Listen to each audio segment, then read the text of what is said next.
दोस्तों अभी हम पटना जंक्शन के 2 नंबर गेट के पास खड़े हैं और हम आप लोगों को आज बताएंगे कि जो कल के डेट में जो एक मोदी जी ने योजना लाया है, वन नेशन वन इलेक्शन, एक देश और एक चुनाव। तो चलिए इस भैया से जानते हैं कि वन नेशन और वन इलेक्शन के कितने पक्ष में।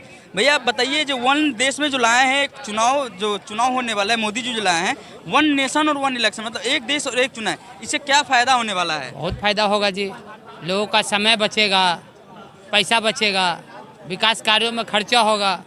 आज वंदे भारत आया, कल बुलेट ट्रेन आएगा और पैसा रहेगा और भी बहुत अच्छा चीज़ आएगा। तो अच्छी कदम है ये। विपक्षी पार्टी बोल रही है कि जैसे जो सो मतलब ये जो विपक्ष वाले को जो है सो सरकार भंग करने का, जैसे अभी चुनाव होने वाला है, बोल रहा था 2029 में लगभग एक देश एक चुनाव का मुद्दा रखा गया है। अभी जो है सो चुनाव जैसे होगा तो फिर 2029 में जो भी चुनाव होगा 2030 में उसका होगा, तो पहले ही चुनाव जो सरकार को उसको भंग करना पड़ेगा। इसके बारे में आप क्या कहना चाहेंगे? देखिए, आखिर सिस्टम अप टू डेट करने में दिक्कत तो होगी ही, जो चल रहा है उस सिस्टम को बनाने में तो दिक्कत तो होगा ही। मान लीजिए जो भी हो, अगर ऐसा होता है तो बहुत अच्छी चीज़ है। भैया जिस जो मोदी जी कल योजना लाए हैं वन नेशन और वन इलेक्शन, आप इसमें क्या कहना चाहेंगे? जो विपक्षी पार्टी बोल रही है जो सरकार अपने मन से ये सब ला रही है, इससे कुछ होने वाला नहीं है, आप इसके बारे में क्या कहना चाहेंगे? देखिए, इसके बारे में तो एक तरह से बढ़िया, देश का पैसा जो बेफालतू इलेक्शन में खर्चा होता है वो बचेगा। बिहार के रोजगार, मतलब कि स्टेट में हर जगह रोजगार के लिए उतना पैसा दे देंगे तो अच्छा रहेगा। कहीं ना कहीं कहा जा रहा है कि हर 5 महीने में जो है सो भारत में हर कहीं ना कहीं चुनाव होता रहता है, जिसमें हर आदमी परेशान होता है। जहाँ तक सरकार की भी जो पुलिस प्रशासन है वो भी परेशान रहता है। उसके बारे में आप क्या कहना चाहेंगे? वो तो भाई आप ठीक से व्यवस्था में थोड़ा सा भंग आता। अभी यहीं पर बाई चांस कोई कांड हो जाएगा तो एरिया का सारा प्रशासन यहाँ पर आ जाएगा, फिर अगल बगल तुरंत भी कांड हो सकता है। तो इसी के लिए देखते हुए Modi ji one nation one election ला रहे हैं, इसलिए उनका बात मानेंगे तो एक नंबर है। लेकिन अपनी तो विपक्ष मजबूत है, उनका बात चलने कहाँ दे रहा है। तो ये बिल जो पारित होने के लिए विधानसभा में 363 सीट चाहिए और राज्यसभा में 162 सीट चाहिए, जो कि उनके पास नहीं है। अभी जो है सो उसे जो ये जो लाए हैं उसका समर्थन जो है सो कर रही है, जो जेडीयू कर रही है, बीजेपी कर रही है, एलजेपी कर रही है, उसके बाद जो राष्ट्रीय दल है वो कर रही है। इसका विरोध भी कर रही है जो टीडीपी जो भारतीय जनता पार्टी के जो भी मतलब साथ में है, वो उस पर चुप्पी मौन रखे हैं। इनके बारे में क्या कहना चाहेंगे आप? देखिए, वो चुप्पी मौन रखे हुए हैं, क्या मौन रखे, इनके बारे में हम क्या, वो हैं तो भाजपा में ही, तो भाजपा के ही साथ देंगे। चुप्पी मौन रखने से कोई, अगर हमारे घर का कोई सदस्य अगर शांति से बैठा है तो हमको मार देगा तो एक तरफ नहीं ना शांति रहेगा, उठ के अवे नहीं करेगा। जैसे चुप शांति से काम होता है, कोई भी अकबका के नहीं कि यहाँ टिडी कर दिया, उस तरह से नहीं होगा। विपक्ष जो बोल रहे हैं कि जो है सो सरकार का ये है कि जो बिल पारित करती है सरकार फिर यू टर्न ले लेती है, आप इसके बारे में क्या कहना चाहेंगे? जैसे वक्फ बोर्ड हो गया, इस पे में सरकार यू टर्न अभी ले रही है, लेने वाली है। विपक्षी जहाँ तक भारत को नुकसान ही दिया, यहाँ पर क्या विकास करेगा? पहले भी किया तो भारत का विकास कर सकते थे, डेवलपमेंट कर, तो उन्होंने भारत का डेवलपमेंट में सोचे नहीं। अब जहाँ तहाँ देखिएगा सब कुछ मुस्लिम लीग मुस्लिम, और अभी की सरकार बोलती है कि भाजपा हिंदू मुस्लिम कर रही है।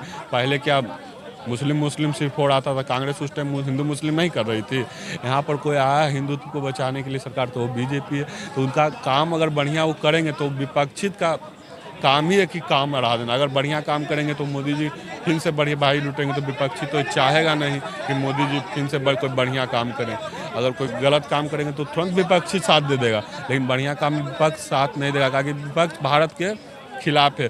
राहुल गांधी का हाल फिलहाल में एक पोस्ट देखे गए थे कि जो भारत विद्रोही है उसके साथ वो जाके मिल रहे हैं, उनके साथ मीटिंग कर रहे हैं, क्या जरूरी है? हाँ, पन्नू जो भारत सरकार ने उसको आतंकवादी घोषित कर दिया, पन्नू है जो इस बीच में जो राहुल गांधी के पक्ष में बोले थे, उस पर राहुल गांधी ने कोई जो प्रतिक्रिया नहीं दिया। जी, अब तो समझ ही रहे हैं कि वो कितना बढ़िया देशभक्त है। हम तो उसे देशद्रोही मानेंगे, जो देशद्रोही से मिल रहा है वो देशद्रोही है। तो भाजपा के कुछ नेता जो हैं सो सांसद हैं, मंत्री है, वो बोल रहे हैं कि राहुल गांधी आतंकवादी है। राहुल गांधी का जो जीप काट के लाएगा उस पर 11 लाख का इनाम दिए हैं। इसके बारे में आप क्या कहना चाहेंगे? देखिए, वो तो अलग बात है, जीप काट लीजिएगा कोई के, वो भी सांसद है, विपक्ष का नेता है, वो जीप थोड़ी कोई के काट लेगा। बोलिए क्या बोलना है? तो चाचा मैं अब ये पूछना चाह रहा हूँ कि कल के डेट में मोदी जी ने एक बिल पारित किया करने वाले हैं जो वन नेशन और वन इलेक्शन, एक देश और एक चुनाव। सही बात है, क्या कहना चाहेंगे? अरे हम कहाँ कर रहे हैं? अरे सब तो उन्हीं का है, अरे सब तो मोदी का है। तो हमारा कहने मतलब जो मोदी अपना जान पर खेल के यूक्रेन और रूस से जाके जब वहाँ के मंत्री या वहाँ के राजा के समझा सकते हैं, तो बिहार में हम तो यही कहेंगे कि सबसे पहले राजतंत्र होना चाहिए, राजा। ये लोकतंत्र हमको नहीं चाहिए। अरे मोदी का प्रधानमंत्री जब तक सांस रहे तो प्रधानमंत्री वही रहे।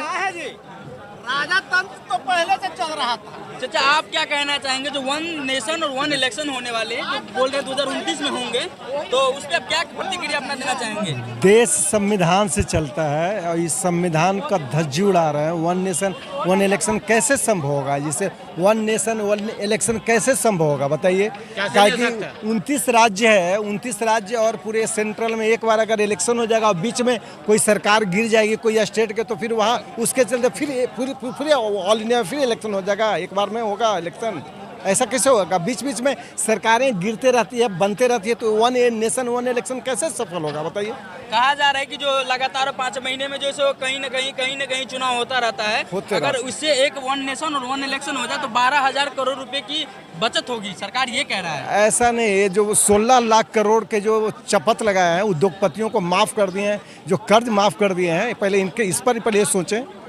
नरेंद्र मोदी जी, आप जानते हो ना कि प्रधानमंत्री मनमोहन सिंह के बाद 14 में आए तो कॉरपोरेट टैक्स 30% था, जो 30% से घटाकर 25% कर दिए, तो 5% घटाने का मतलब है कि लाखों करोड़ का फायदा पहुंचाना उद्योगपतियों को। इसलिए यह केवल उद्योगपतियों की सरकार है। वन नेशन वन इलेक्शन सिर्फ इनका पॉलिसी है, केवल पॉलिटिक्स है, गलत पॉलिटिक्स है। गलत पॉलिटिक्स के चलते ही चाहते हैं कि no one nation one election, ऐसा कुछ नहीं है। ये नहीं कहा जा रहा है कि अगर 2029 में 29 वो राज्य है, हर राज्य में अलग अलग स्टेट में अलग अलग समय में सरकारें बनती है, बिगड़ती है, बीच में कोई सरकार चला गया तो कैसे संभव होगा बॉस? कैसे हो सकता है बताइए? कहना चाह रहे हैं, आप क्या कहना चाह रहे हैं भाई? वन नेशन और वन इलेक्शन जो इसके बीच में आपके क्या प्रतिक्रिया है? देखिए, नरेंद्र मोदी जी जो हमारे प्रधानमंत्री हैं, वो जो भी बात बोलते हैं या जो भी वो उनका आइडिया रहता है, नया आइडिया, वो अच्छा रहता है। जैसे एक दो वो नया आपको सैंपल में देंगे, जैसे कि डिजिटल इंडिया की है।